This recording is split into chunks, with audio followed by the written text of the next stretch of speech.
नमस्कार दोस्तों। प्रधानमंत्री मणिपुर नहीं जाएंगे। प्रधानमंत्री कपूर, फिल्मी कपूर खानदान से मिलेंगे। प्रधानमंत्री मुसलमानों को कपड़े से पहचानेंगे। उनके लिए कहेंगे बटोगे तो कटोगे, और उनके लिए कहेंगे कि आपकी भैंस खोल के उन्हें दे देंगे, अधिक बच्चे वालों को, और न जाने क्या क्या। लेकिन तैमूर के पापा को गले लगाएंगे। तैमूर के पापा भी उनकी प्रशंसा करेंगे। इसी तरह से वो उनके दर्द को नहीं सुनेंगे जो कराह रहे हैं। वो तो साहब लोगों की बात करेंगे। उधर मेरा कातिल ही मेरा मुंसिफ होगा और वही फैसला करेगा। तो जब ये फैसले होते हैं तब एक मसीहा निकलता है और वो पीड़ितों के पास पहुंच जाता है। बहरहाल यही है आज का सच। बात कर लेता हूं। आप याद करिए कितने वक्त से, या कहें अब तो साल, सवा साल, 1.5 साल, 1.5 साल से भी ऊपर, 1.25 साल होने जा रहा है, मणिपुर जल रहा है। जिस समय मणिपुर में आग लगी थी, प्रधानमंत्री कर्नाटक चुनाव में व्यस्त थे। कर्नाटक जीतने के लिए हर चीज, हर कर्म करने में लगे थे, मगर कर्नाटक की जनता ने कह दिया, नरेंद्र मोदी तुम हमें पसंद नहीं। और उसने पूरी ताकत से वोट दिया, और पूरी ताकत से जब वोट दिया तो नरेंद्र मोदी, भारतीय जनता पार्टी, उनकी बातें, उनके सारे सगुफे फेल हो गए और उन्हें भगा दिया गया। तो घबरा गए। दक्षिण से सफाई की शुरुआत हुई थी और तब भी वो नहीं गए मणिपुर। मणिपुर के लोग दिल्ली में आके प्रदर्शन करते रहे। मणिपुर के लोग तमाम जगह तमाम मांग करते रहे। उनके वहां की राज्यपाल अनसुईया ने लिखित तौर पे भेजा कि यहाँ के हालात ठीक नहीं है, बुरे हालात हैं, कृपया आप संज्ञान लीजिए, कुछ कीजिए। कुछ नहीं हुआ। 1.5 साल से अधिक हो गया, कुछ नहीं हुआ। लगातार कांग्रेस वहां की लड़ाई लड़ रही है। वहां के लोगों को शांति, सुकून दिलाने की लड़ाई लड़ रही है। राहुल गांधी कई बार गए। कांग्रेस पार्टी के लोग वहां अपने अभियान चला रहे हैं, लोगों की मदद कर रहे हैं और मणिपुर को बचाने की बात कर रहे हैं। उसी मणिपुर की बात करता हूं जिसे प्रधानमंत्री नरेंद्र मोदी कहते थे। हालांकि पंडित जवाहरलाल नेहरू पहले ही कह चुके थे कि वो भारत का स्विट्जरलैंड है। नरेंद्र मोदी ने भी यही बात दोहराई थी और कहा था इसकी जिम्मेदारी मेरी है, मेरी सरकार बनवा दो। वहां के लोगों ने पूर्ण बहुमत से मोदी की सरकार बनवाई, यानी भाजपा की डबल इंजन सरकार। और उसके बाद क्या हुआ आपके सामने है। आप उन लालच में फंसे, उन छोटी छोटी सी चीजें दिखाई गई और वहां के लोग फंस गए। और जब फंस गए तो फिर वही हुआ जो होना था। कत्लेआम, रेप, बलात्कार, सब कुछ। आपकी जमीनें छीनने का काम, आपकी भैंस छीनने का काम, आपका घर छीनने का काम और आपका सुकून छीनने का काम, आपके बच्चों का भविष्य छीनने का काम। आज बच्चों के हाथों में बंदूकें हैं और शरणार्थी गृहों में पड़े लोग कराह रहे हैं। लेकिन नरेंद्र मोदी सूटेड बूटेड, कोई फर्क नहीं पड़ता है। दुनिया घूम ली। इस दौरान कितने देश घूमे हैं आप कल्पना नहीं कर सकते।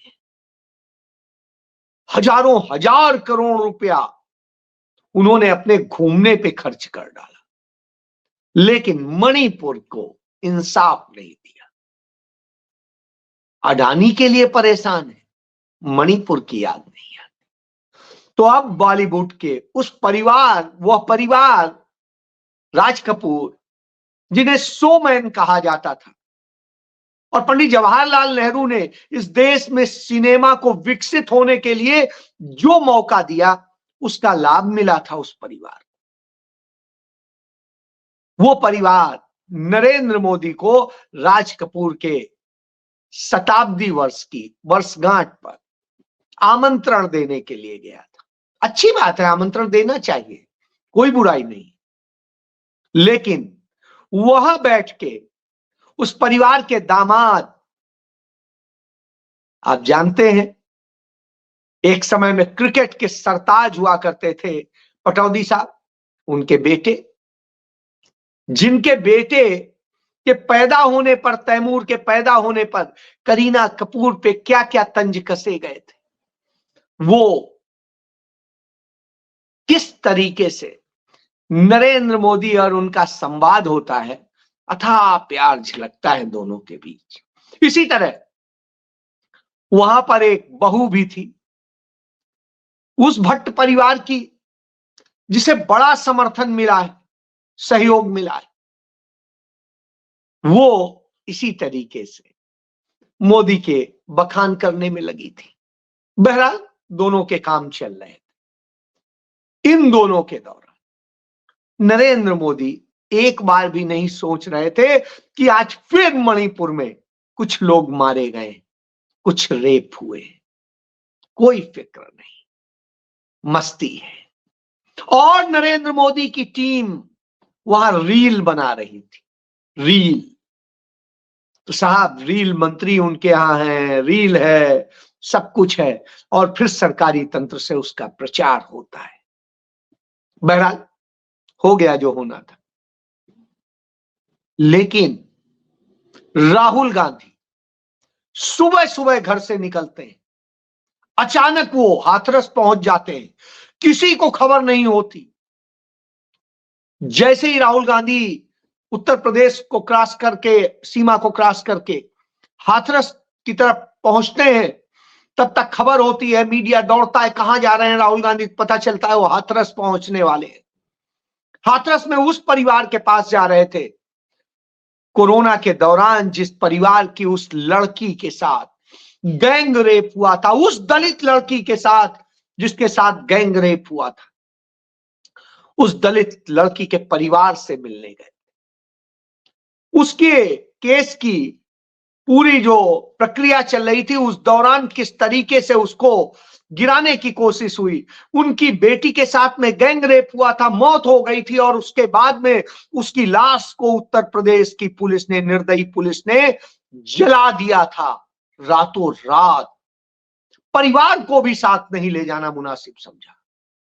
सोचिए आप किस तरीके से आरोपियों को बचाने का काम किया था। क्यों?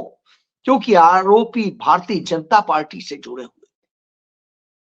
और उसके बाद उस परिवार पर अत्याचार किए, तमाम वायदे किए थे आदित्यनाथ ने, जिसे कुछ लोग योगी भी कहते हैं, अजय सिंह बिष्ट नाम है वैसे। उसने तमाम वायदे किए थे भाजपा के नेताओं, और हुआ क्या? एक भी वायदा पूरा नहीं हुआ। वह परिवार आज भी तड़प रहा है। तो उस परिवार ने एक चिट्ठी लिखी थी राहुल गांधी को। राहुल गांधी ने तमाम जगह व्यस्त थे, उससे किसी तरह से समय निकाल के, संसद का सत्र चल रहा है, समय निकाल करके इसीलिए सुबह सुबह गए कि जिससे टाइम पर वापस लौट सके और संसद की कार्रवाई में हिस्सा ले सके। सोचिए यह तरीका होता। राहुल गांधी मणिपुर भी गए थे, एक बार नहीं गए, कई बार गए, एलओपी बनने के बाद भी गए। तो यह होता है।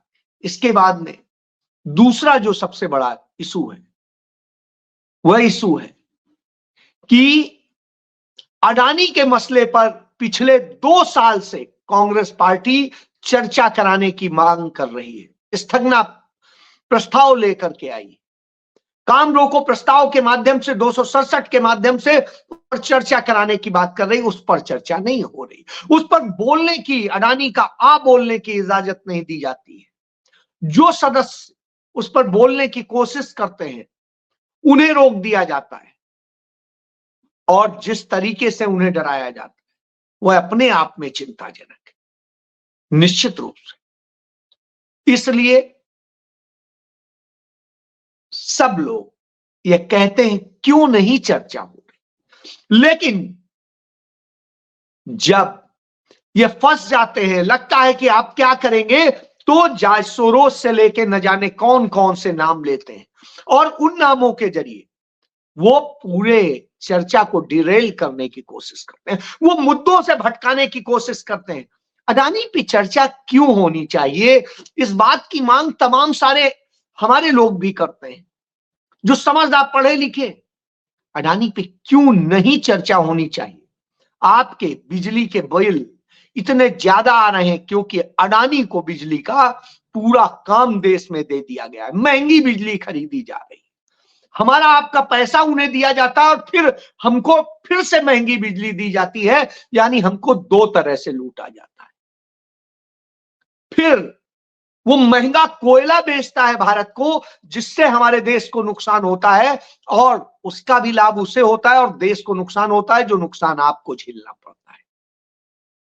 अडानी को सारे एयरपोर्ट, पोर्ट और सब कुछ दिए जाते हैं, वहां से जो काले कारनामे होते हैं, सारी ड्रग्स आ रही है उन पोर्ट से, और पूरे देश में के युवाओं की नसों में जो भर दिया गया है, वह नशा जो रगों में दौड़ रहा है वो चिंताजनक है, भावी पीढ़ी खत्म कर रहा है, कल के दिन आपका भी बच्चा शिकार हो सकता है। वह काम अडानी के पास। अडानी को इस देश के तमाम रेलवे स्टेशन सौंप दिए गए, अडानी को इस देश के तमाम इंटरनेशनल एयरपोर्ट सौंप दिए गए, जहां से क्या क्या तस्करी होती है आप नहीं बता पाएंगे।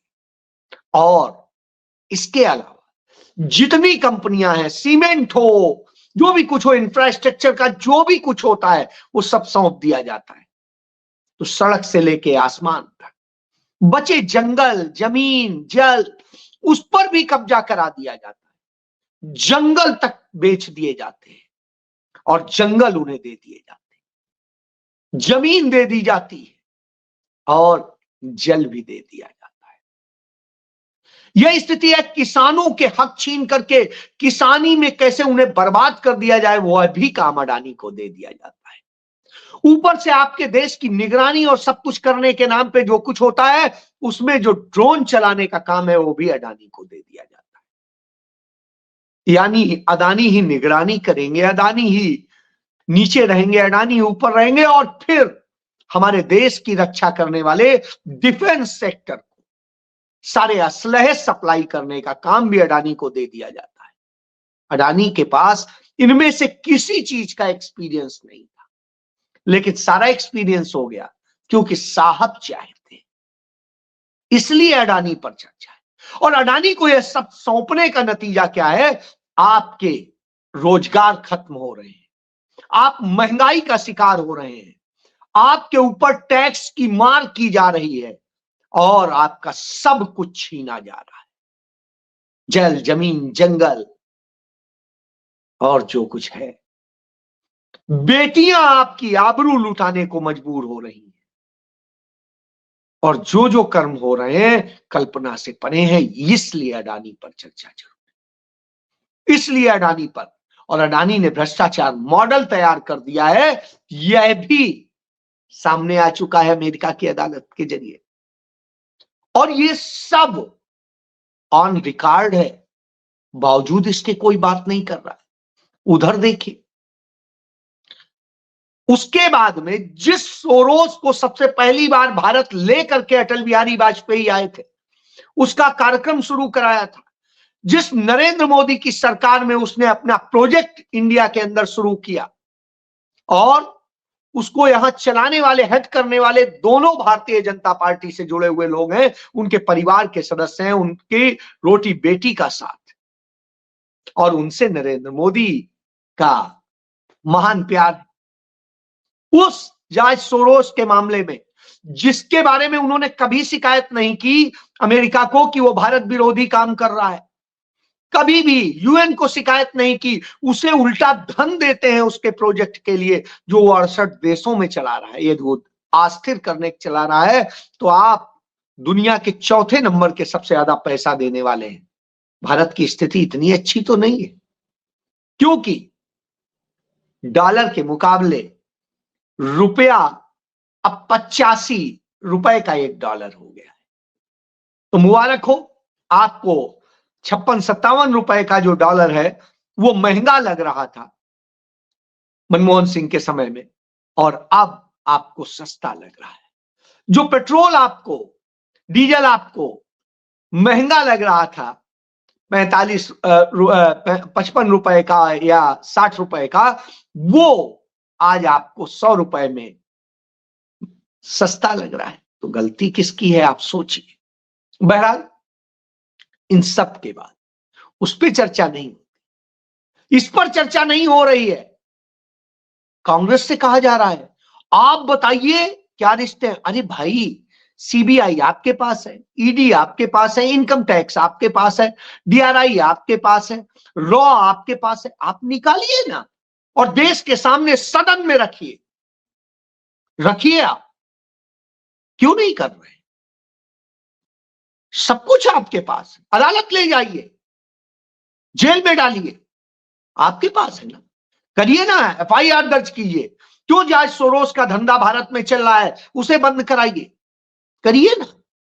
नहीं, सिर्फ नैरेटिव बनाना है, बवाल खड़ा करना है जिससे सदन ना चले, और सदन चलाने की जिम्मेदारी सरकार की होती है, लेकिन सरकार पहली बार सदन नहीं चलने दे रही।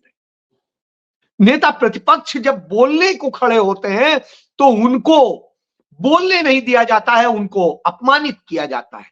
दलित समुदाय से आते हैं मल्लिकार्जुन खड़गे, दलित समुदाय का नेता प्रतिपक्ष कैसे बन गया, कैसे एक सबसे बड़े पुराने राष्ट्रीय दल का वो राष्ट्रीय अध्यक्ष बन गया। बड़ी तकलीफ है, इसलिए उसकी जबान काटी जाती है और उससे रोका जाता है। और जब इन सब स्थितियों को लेकर सभी दलों के साथ में बदतमीजी करता है वह धनखड़, जो असल में बना हुआ है, जो एकलव्य होने का दावा करता है आरएसएस का, और वह सारे असंवैधानिक काम करता है, जब उसके खिलाफ अविश्वास प्रस्ताव पेश किया जाता है, 65 सांसदों के सिग्नेचर से पेश किया जाता है, तो उसको वो खुद ही रिजेक्ट कर देता है। यानी वो खुद ही तय कर रहा है कि नहीं नहीं, कोई अविश्वास नहीं। अरे भाई, आपका बहुमत है, आप कह रहे हो ना, आपके पास ताकत है ना, तो आप करो और चर्चा करके आप खारिज करना। आप देखो कि आता है, कितना नंबर आता है, क्या आता है, होने तो दो। हिम्मत नहीं है, इसलिए नहीं है क्योंकि सरकार वही चोर है, क्योंकि नरेंद्र मोदी ने चोरी की है, क्योंकि नरेंद्र मोदी ने भ्रष्टाचार किया है, क्योंकि नरेंद्र मोदी ने अडानी के आगे गुलामी की है, और वो गुलामी कर रहा है। वो देश का प्रधानमंत्री नहीं, विदेश के मामले में विदेश मंत्री नहीं कोई, गृह मंत्री नहीं कोई, हर मंत्री अडानी है। शायद यही वजह थी कि जब राजस्थान में इन्वेस्टमेंट समिट थी, सारे खड़े थे, वो बैठा हुआ था। इसलिए अडानी को बचाने के लिए सदन नहीं चलेगा, लोकतंत्र की हत्या होगी, संविधान की हत्या होगी और लोगों के हक छीने जाएंगे। यही नरेंद्र मोदी का मॉडल है और इस मॉडल पर काम हो रहा है, इसलिए विरोध हो रहा है। राहुल गांधी भले ही वहां चले गए, लेकिन पूरी कांग्रेस पार्टी और उसके तमाम सहयोगी दल सदन के बाहर, चूंकि सदन में तो बोलने नहीं दे रहे, सदन के बाहर गेट पर पूरी तरह से प्रोटेस्ट करते रहे और यही कह रहे थे, देश नहीं बेचने देंगे, देश नहीं बिकने देंगे, और इसको लेके प्रोटेस्ट होता रहा। सोचिए आप, कांग्रेस सदन चलाना चाह रही है, आप सदन नहीं चलाना चाहते हैं। जो काम सरकार का है वो भी कांग्रेस कर रही है। अब कांग्रेस से कह रहे हैं वो जांच करे, भाई आप बताओ ना क्या है। तो यह स्थिति है। यानी कौन सी सरकार आपने चुनी है? हिंदू हिंदू चिल्लाए रही है और हिंदुओं को जवाब मिल रहा है बांग्लादेश से कि भैया तुम्हें हम मारेंगे, तुम्हारा प्रधानमंत्री बोल नहीं पाएगा क्योंकि अडानी का नुकसान हो जाएगा। इस देश की तमाम मस्जिदों में दावा किया जाएगा कि ये तो वो है, ये है। और दिलीप घोष जो इनका प्रदेश अध्यक्ष था भाजपा का पश्चिम बंगाल में, वो खुद कह देता है कि मंदिर वंदिर बनाना सरकार का काम नहीं है, क्योंकि ममता बनर्जी मंदिर बनाने जा रही है। तो उसने कहा ये सरकार का काम नहीं है, सरकार का काम है अच्छा बंगाल बनाए और ये बनाए। मंदिर इतने पड़े हुए हैं, वहां अराजक तत्वों का कब्जा है, उन्हें तो चला नहीं पा रहे हैं, ये मंदिर बनाएंगे। बिल्कुल सही कहा उसने, यही स्थिति है। लेकिन दूसरों की मस्जिद में आप करेंगे। शायद यही वजह थी कि आज सुप्रीम कोर्ट ने उस पर सुनवाई शुरू की वर्शिप एक्ट पर। तब तक के लिए उसने रोक दिया कि कोई नया केस अब शामिल नहीं होगा। लेकिन इससे बात नहीं बनेगी, कड़े फैसले लेने होंगे और जवाब देना होगा, फंसना नहीं होगा, पूरी ताकत से देना होगा, क्योंकि ताकत से देंगे तो ईवीएम कुछ नहीं कर पाएगी। सोचिए। जय